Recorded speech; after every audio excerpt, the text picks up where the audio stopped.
everything's fine on 93.9 Dublin South FM. So today I'm going to do some plain talking. India and the United States have built a massive trade relationship over the period of time. In 2024, total bilateral trade in goods and services crossed about $200 billion, which is roughly 19 lakh crore Indian rupees. And this is not a small number. This is a scale of an economic corridor between the two major powers, largest democracy and largest economy of the world.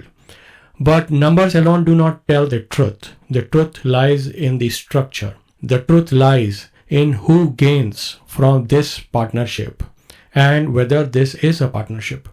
And the truth lies in whether India is negotiating from position of strength or drifting into submission or losing the very trade balance. Is India the tariff loser? So let's begin with some facts. On the trade side, India exports about $41 billion, 3.7 lakh crore Indian rupees. On the goods trade, the United States export $41 billion worth of goods, about 3.7 lakh crores worth of goods to India. And India, on the other hand, exports about 87 billion, about 7.8 crore to United States. So that means America runs a goods deficit, nearly $45 billion. In services, the trade is almost balanced, and the US exports compared to Indian is about $41 billion. So that's a fair deal. So in any way, India is not exploiting United States. India is competitive. India is efficient in sending out those goods and services. And of course, India is exporting value. Then why is this rush to concede? Why this anxiety to appease United States in the latest 2026 US-India trade deal? India was negotiating with United States for about 2 years, and then suddenly the Epstein Files come into picture. They are disclosed. Names of our minister and Mr. Modi and Anil Ambani, all those names appear in Epstein Files, who is a child sex convict, and suddenly overnight the deal comes through. And the details of the deal is devastating to the economy of India. As you are going to see, I'm going to explain how it is so. So between 2010 and 2017, US tariffs on Indian goods were largely moderate. Many were nearly zero, but most below 5%. India, on the other hand, maintained higher tariff on sensitive sectors like agriculture, dairy, alcoholic beverages, and some consumer goods like motorcycles, vehicles. And yes, these duties reached from 100% to even 150%. So the Harley Davidson motorcycle, which very few people and very rich people in India wants to buy that, they were charged 150%, which is fair to the Indian population, the poor Indian population who are fed. Half of the Indian population is fed with free 5 kilos of ration every month. So considering that, it is an alright tariff. But there is a context. India is not a post-industrial consumer economy. It is still an agrarian civilization supporting hundreds of millions of rural citizens. Just travel 50 miles outside any major metro city in the world and you see the level of poverty, the level of economic hardship people are facing. So consider what happens recently. In 2025, the United States abruptly introduces 10% baseline tariff. When I say United States, it's Donald Trump. And imposed an additional 25 to 26% reciprocal tariff targeting India. In some cases, the effective tariff reached 50%. On top of it, another 25% because India is importing Russian oil. So this current US-India trade deal did not start as a partnership. It started as a pressure, as bullying, as sort of a blackmail. But why? Keep that question in mind. And instead of responding with firmness, what did India do? Indians negotiated, drifting towards duty-free access to all American agricultural and other goods to India. So let's examine how agriculture is taken. India produces 4.3 million metric tons of maize annually. How much does United States produce? 10 times, 42 million metric tons. India produces roughly 15 to 16 metric tons of soybean. United States produce around 120, which is like 6 times, 7 times more. So there is no comparable scale. This is asymmetry. And now when a country with this massive surplus production like United States, they gain a zero duty access into India, into price sensitive Indian market, what happens? The prices are going to fall. Our poor farmers who are already poor will suffer, and rural purchasing power will further weaken. It is in poor condition. This will further weaken. And we are told that cheaper imports benefit consumers. You know who is saying this? The chairman of the Indian Finance Commission. And this is only just a biased half-truth. Cheap imports today can destroy domestic production tomorrow. Agriculture in India is not merely economic activity, it's a livelihood. It's a social stability.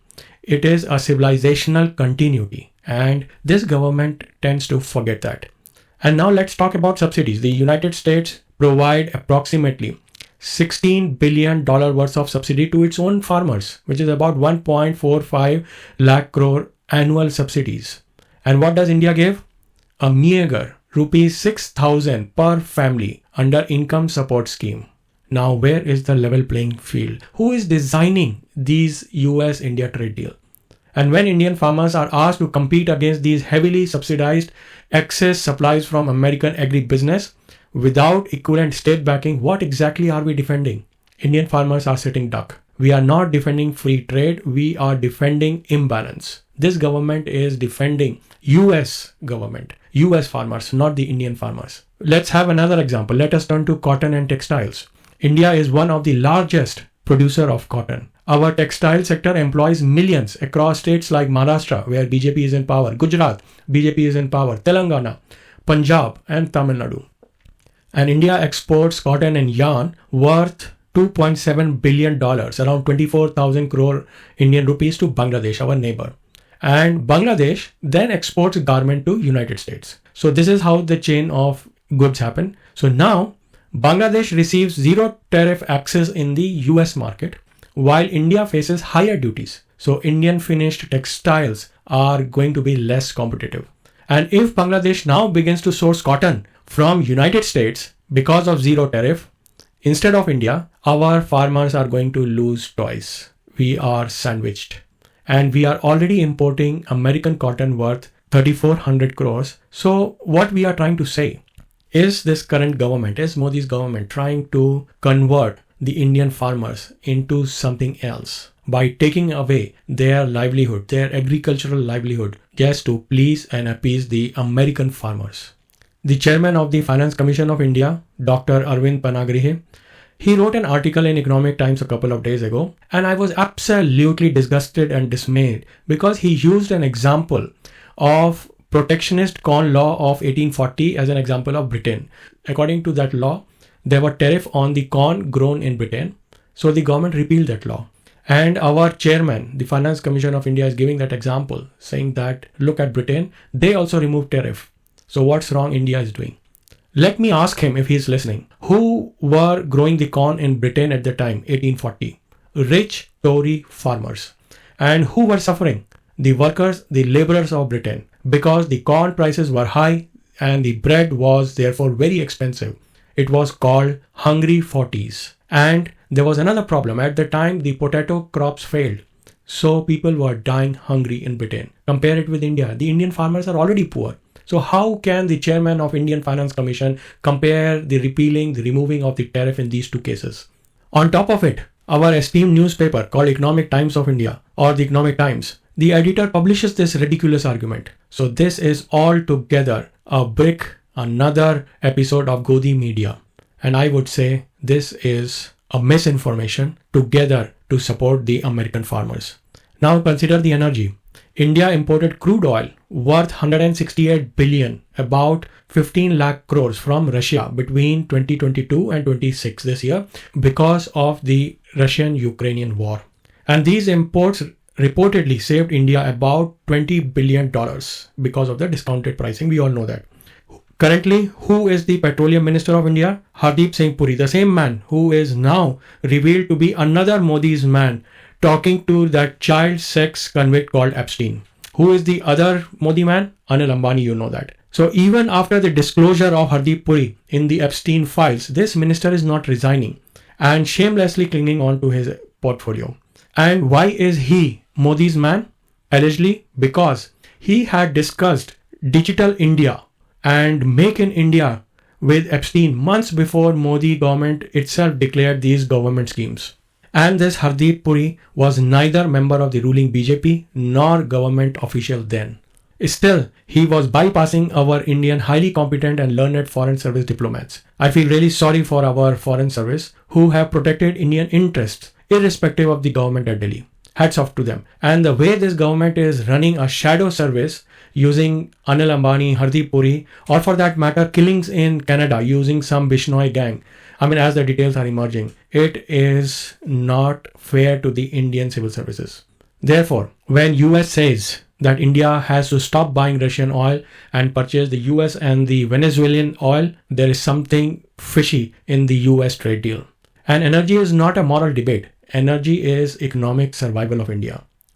If geopolitical pressure forces India to abandon cost-effective suppliers like Russia and purchase higher-priced alternatives, the inflation in India is going to rise. The fertilizer prices are going to rise. Transport cost is going to rise. Manufacturing is going to become less competitive.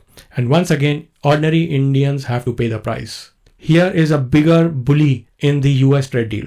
We are told that this US-India trade deal has to necessarily be $500 billion exports of US to India. This means about $100 billion every year India have to import from US. And that includes a clause in the trade agreement called other products, other than those agricultural and vehicles and manufacturing products at zero tariff. So in effect, India is going to import double the value of American cheap goods because they are in surplus. This is going to severely hit the Indian market. So why then should India negotiate as though it is the weaker party? Trade negotiations are not charity discussions. They are an exercise of power in a friendly way. The United States is protecting its farmers fiercely. It is protecting its technology giants aggressively, like the Facebook, the Googles. We are not even trying to own the Indian data. All the Indian data is sitting in servers of United States with the owner of these tech giants. Now we are not owning our agriculture also. US defends its strategic interest unapologetically. And why India must approach negotiations with hesitation. India is a sovereign civilization. We are not subordinate market awaiting approval of Donald Trump. Free trade, of course, is valuable when it is only reciprocal, equal to equal. And we know that until now, Indian exports were barely tariffed at 5% or below that. So why all of a sudden 18%? Look at the timing of the Epstein Files. Look at the timing where the names of the Indian Prime Minister through the backdoor channel of Hardeep Puri and Anil Ambani have come into picture. This certainly do not implicate them in any kind of a crime. But ethically, when we know that Epstein was convicted in child sex activities, why was Indian government engaging with that man? After reading through the statement, the summary and the full statement of the US-India trade deal, one can only conclude, like the East India Company, the current government of India have sold its prized agriculture, prized manufacturing, Indian talent at a very cheap price to the United States. And what is the compulsion? We still do not know. Certainly, we are not pursuing our economic policy with dignity. Farmers in Vidarbha, soya bean growers in Madhya Pradesh, cotton cultivators in Gujarat, textile workers in Tirupur, engineers and call centers in Bangalore. These are not really statistics. They are the foundation of the modern Indian economy. And the policy decisions made in these negotiation rooms, they reverberate across villages and industrial clusters. So, this exercise is certainly not going to help India. It is a kind of a surrender. It is not a partnership. It is not cooperation. It is capitulation. India needs respect. And if we are not rejecting this US-India trade deal, of course, we know that this has not come to the parliament. It was not discussed in the parliament. It was not discussed in any public forum. If at all in future, India is going to abide by the US trade deal, we are actually surrendering to the might of United States. As an example, when India was not even an economic punctuation in the global economy, Indian diplomacy stood up against the United States bombing of Libya. Today, we have stopped buying oil from Iran, who had been our loyal partners all through the ages. Next, we are going to stop buying Russian oil, who had been our friendly superpower right through the Cold War and the dark times. The question is, why this U-turn of friendship? Why this U-turn of bilateral to a complete economic surrender? With those serious concerns and with those sympathy for our Indian diplomats and negotiators, I leave you until next week. Stay safe, stay informed, dutifully ask questions. At the end of the day, somebody has to stand up. Bye for now. You are listening to 93.9 Dublin South FM. Broadcasting from the Dundrum Town Centre, this is Dublin South FM.